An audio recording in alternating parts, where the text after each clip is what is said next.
right? Is someone going to stop the media from hacking my phone? Do I have to live like this for the rest of my life?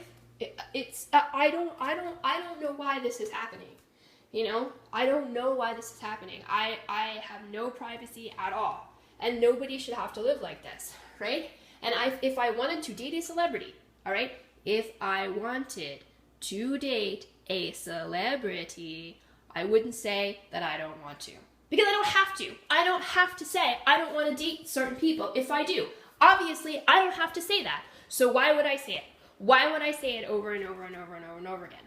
You know, and unlike other things, you know, deciding who you're going to date and who you're not going to date, whom you're going to date and whom you're not going to date, is not as you know, not always as clear a question as stop, you know, other things that I don't want people to do. Stop hacking my phone.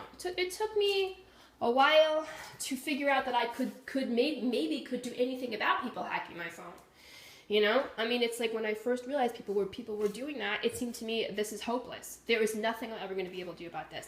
I know that I will never be able to stop these people ever. You know, I will never have the kind of technology that it would take to stop people from hacking my phone. Probably there are some people I will never be able to stop from hacking my phone, like governments, corporations, that kind of thing. It is.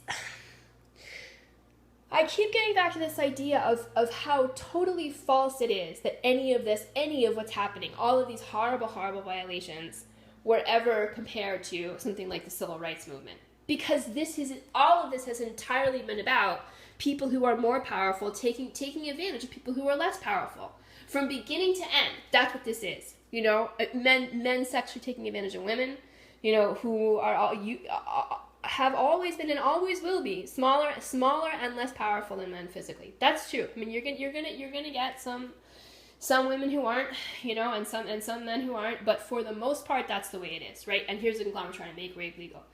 The conglomerate taking advantage of children, you know, who will always be smaller and less powerful and have fewer rights than adults have, right? And then just hacking my phone, you know, doing all these other types of things to invade my privacy, and you're not doing it because there's a law saying that you can, you know, and if there were, it would be a bad law, and you're not doing it for any other reason except that you can't, and I can't stop you. I cannot stop you, and yet somehow you continue to act like I'm the one who's doing something wrong, when you are so clearly doing something wrong and you just couldn't care less about any of it. You know, you do it to me, you could do it to anyone at all, right? And this is like a test case of what can happen to a human being, right? I do what I'm supposed to be doing. You know, I you know, try to do my homework. You know, I'm trying to work now also. Sometimes it's a bit much for me, but I continue to try to do those things while you are just like in my life like parasites every second of the day. Just stop. Why do you have no conscience about this? Stop.